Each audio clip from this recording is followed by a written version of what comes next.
অসুস্থ ব্যক্তিকে দেখতে যাওয়ার ফজিলত।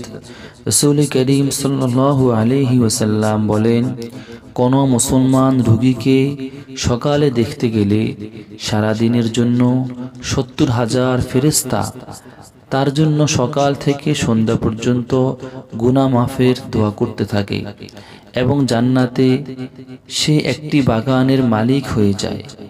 তিরমিজি শরীফ এবং মুসলিম শরীফ, হাদিস নং 1187। হাদিসটি আবার পড়ছি।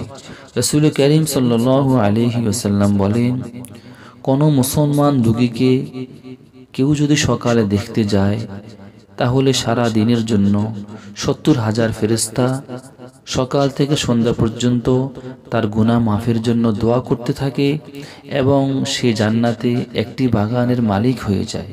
আরেকটি হাদিস, রাসূল করিম সাল্লাল্লাহু আলাইহি ওয়াসাল্লাম বলেন, যে ব্যক্তি কোনো রোগীকে দেখতে গিয়ে ৩ বার বা ৭ বার এ দোয়াটি পাঠ করবে, তবে মৃত্যু রোগ ব্যতীত কোনো প্রকার রোগেই তার শরীরে থাকতে পারবে না।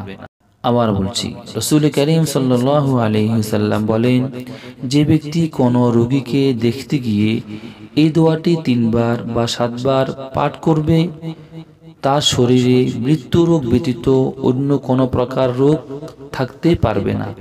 দোয়াটি হলো, আসআলুল্লাহাল আযীম রব্বাল আরশিল আযীম আন ইয়াশফিয়াক। আবার পড়ছি, আসআলুল্লাহাল আযীম রব্বাল আরশিল আযীম আন ইয়াশফিয়াক। আসআলুল্লাহাল আযীম রব্বাল আরশিল আযীম আন ইয়াশফিয়াক। অসুস্থ ব্যক্তিকে দেখতে যাওয়ার ফজিলত। রাসূল করিম সাল্লাল্লাহু আলাইহি ওয়াসাল্লাম বলেন, কোনো মুসলমান রোগীকে সকালে দেখতে গেলে সারা দিনের জন্য ৭০,০০০ ফেরেশতা তার জন্য সকাল থেকে সন্ধ্যা পর্যন্ত গুনাহ মাফের দোয়া করতে থাকে এবং জান্নাতে সে একটি বাগানের মালিক হয়ে যায়। তিরমিজি শরীফ এবং মুসলিম শরীফ, হাদিস নং 1187। হাদিসটি আবার পড়ছি। রাসূল করিম সাল্লাল্লাহু আলাইহি ওয়াসাল্লাম বলেন, কোনো মুসলমান রোগীকে কেউ যদি সকালে দেখতে যায় তাহলে সারা দিনের জন্য ৭০,০০০ ফেরেশতা সকাল থেকে সন্ধ্যা পর্যন্ত তার গুনাহ মাফের জন্য দোয়া করতে থাকে এবং সে জান্নাতে একটি বাগানের মালিক হয়ে যায়।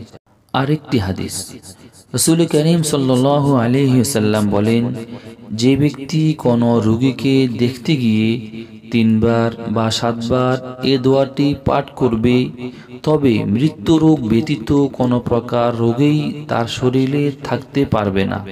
আবার বলছি, রাসূল করিম সাল্লাল্লাহু আলাইহি ওয়াসাল্লাম বলেন, যে ব্যক্তি কোনো রোগীকে দেখতে গিয়ে এই দোয়াটি ৩ বার বা ৭ বার পাঠ করবে, তার শরীরে মৃত্যু রোগ ব্যতীত অন্য কোনো প্রকার রোগ থাকতে পারবে না।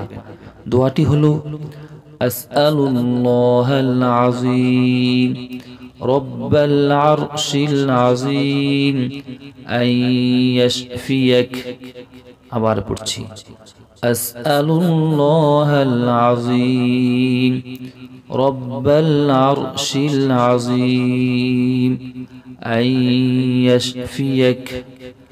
আসআলুল্লাহাল আযীম রব্বাল আরশিল আযীম আন ইয়াশফিয়াক।